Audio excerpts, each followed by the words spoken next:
Hello friends, we are starting our new chapter quasi contract. So quasi contracts is a transaction in which there is a no contract between the parties. Contract नहीं होता है. The laws create a certain rights and obligation.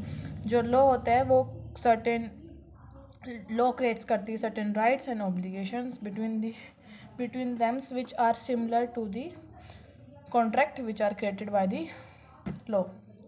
तो quasi contract वो transaction in which there no contract between the parties. Contract बनता नहीं है but laws जो law होता है वो क्रिएट करवा देता है rights, certain rights and obligation between the parties which are similar to the contract. जैसा जो कॉन्ट्रैक्ट हम बनाते हैं लीगल कॉन्ट्रैक्ट वैसे ही क्वासी कॉन्ट्रैक्ट होता है. जो उनकी लीगल्स होते हैं राइट्स और ऑब्लिगेशन होता है both are same in contract and quasi contracts. Okay, so let take an example. If A pays a sum of money to B, अगर A पे करे money to B believing him to be a creditors, उसने सोचा कि वो creditors है, मतलब उसने उधार ले रखा था उससे. When as a matter of fact he was not, पर वो उसने उधार लिया ही नहीं था. B is bound to return the money to A. अब B है, B का ऑब्लिगेशन है, बी का कर्तव्य है कि वो उसकी मनी रिटर्न कर दे on the assumption that the above sum given to him was by way of loan. वो ऐसा समझ ले कि उसे लोन मिल गया है और उसे रिटर्न करनी होगी मनी. ओके, सो अब we will start next topic, characteristics of quasi contract. Quasi contract की करेक्टरिस्टिक्स क्या होती है? Such contracts are not made by the desire, मतलब अपनी इच्छा से नहीं बनाया जाता है. ऑफ पार्टीज, अपनी इच्छा से दोनों पार्टी नहीं बनाती है. They are created by the law of demand. Law of demand मतलब सर जो लॉ से बना होता है. ओके, सिंपल इसका मतलब है अपनी इच्छा से नहीं बनाया जाता, खुद बन जाता है वो.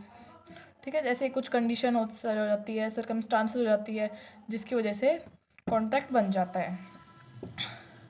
There is no agreement to all between the parties. Agreement नहीं होता है वहाँ पे.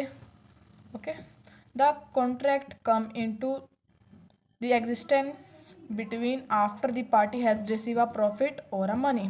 कॉन्ट्रैक्ट तभी बनेगा जब किसी एक पार्टी को क्या रिसीव हो, प्रॉफिट और मनी, कुछ प्रॉफिट मिले किसी चीज़ पे या उसे मनी रिसीव हो. ओके, सो अब next types of quasi contracts. So section 68 to section 60 types of quasi contracts. Section 68 to section 72 में क्वासी कॉन्ट्रैक्ट के बारे में बताया गया है. Of Indian contract act describe the various types of quasi contracts. So first है claims for necessity supplied. Section 68 में given है ये. Payment by the interested parties section 69 में. Obligation of a party enjoying benefit of non-gratuitous act section 17. Responsibility of finder of goods section 71. Money paid by the mistake or under the caution section 72. So first, claim for the necessaries supplied. If a person incapable of entering into a contract, कोई जो person है वो नहीं कर सकता contract, for example mentally disable है या कुछ भी जिसकी वजह से वो नहीं कर सकता है, और anyone who is legally bound to support is supplied by another person with the necessity suited to his condition in life. The supplier is entitled to recover the price from the property of incapable person. Examples: Ajay is minor. He buys rice from Vijay. Vijay can receive the cost of rice from Ajay property. Ajay क्या है? Minor है. Example से आपको जल्दी समझ में आएगा. अजय क्या है? माइनर है और ही बाइज राइस. उसने राइस लिए, किससे खरीदे? विजय से खरीदे. और Vijay can receive the cost of rice. वो क्या कर सकता है? वो अगर उसने दिया नहीं तो वो अजय की प्रॉपर्टी से वो राइस ले सकता है. तो इसके लिए कुछ है एप्लीकेशंस जो फुलफिल होनी चाहिए. For the application of this section the following condition must be fulfil. ये कंडीशन जो फुलफिल होनी चाहिए. First, the goods provided to the incapable person must only the necessaries of the life according to the social status. जो आपने goods दिए हैं incapable person को, वो क्या होने चाहिए, नेसेसरीज होनी चाहिए उसके. फॉर एग्ज़ाम्पल राइस, जैसे इसमें बताया रखा था ना, राइस, कुछ भी, वीट, जो जो उनको चाहिए होता है नेसेसिटीज़, वाटर, कुछ भी हो. ठीक है. Second, such necessities must not be a gift और अ चैरिटी. जो आप दोगे वो गिफ्ट नहीं होना चाहिए, ना ही चैरिटी होनी चाहिए. इतना समझ में आया आपको.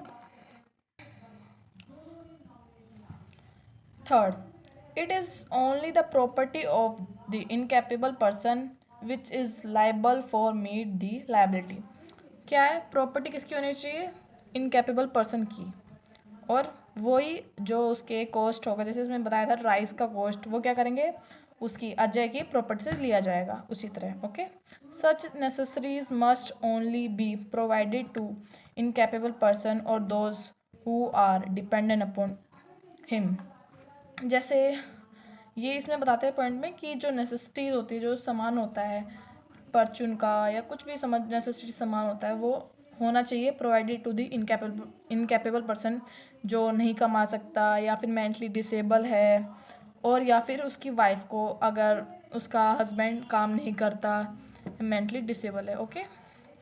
Last point, the incapable person had not already a sufficient supply of these necessaries. Incapable person है जिसने सामान लिया है, उसके पास ऐसा नहीं हो कि उसके पास पहले से ही ऑलरेडी सामान हो, ऐसा नहीं होना चाहिए. Okay. The incapable person had not already a sufficient supply of the necessities. Okay. Necessities includes, necessaries क्या होती है, the expenses on the minor education.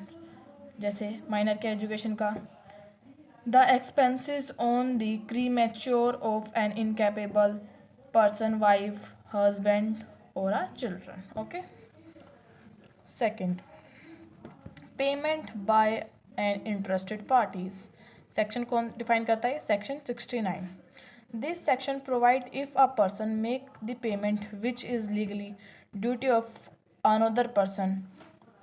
जैसे आपको एग्जांपल बताएंगे. In such cases the person who made the payment, जिसने person ने payment करी है, can recover such money from the persons who is legally bound to pay. इसमें बताया गया है कि जो person, let's take an example. For example A है और बी है. ए क्या है, ए ने सामान लिया, क्या लिया उसने, शुगर ली. ठीक है. और पेड किसने किया, बी ने पेड कर दिया. ठीक है. अब जो बी है वो ए से अपना कैश ले सकता है. ओके. जो बी है वो अपना कैश ए से लेगा. ये सेक्शन ये कहता है. Okay.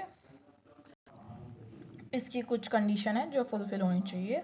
A person must be be bound to pay some money.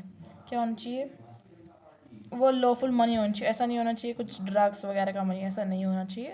Okay. Another person must be interested in the payment of that money. वो इंटरेस्टेड हो मनी देने पर. ठीक है. The other person must have paid the money because of such interest. जो other, जिसने money दी है, उसको इंटरेस्ट होना चाहिए.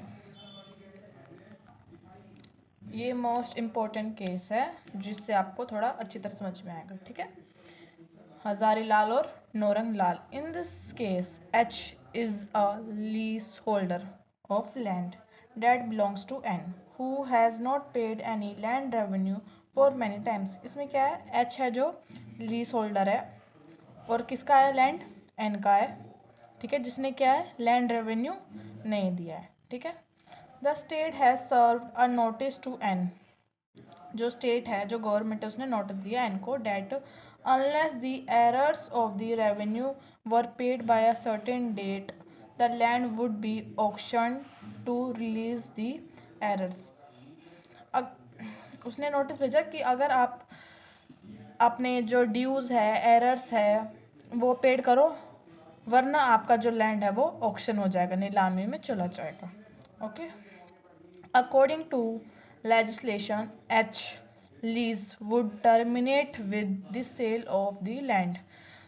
क्या होगा फिर, जो एच था लीज होल्डर था, उसका भी इनडायरेक्टली उसका जो उसने ली थी लीज पे वो भी हट जाएगी। तो जो एच है, H paid the revenue arrears and later claim the same from N. जो एच ने क्या किया, रेवेन्यू पेड कर दिया एरर्स जो थे, और लेटर बाद में उसने क्लेम करा एन से कि मैंने जो आपको रेवेन्यू एरर्स पेड किए हैं वो मुझे दे दो।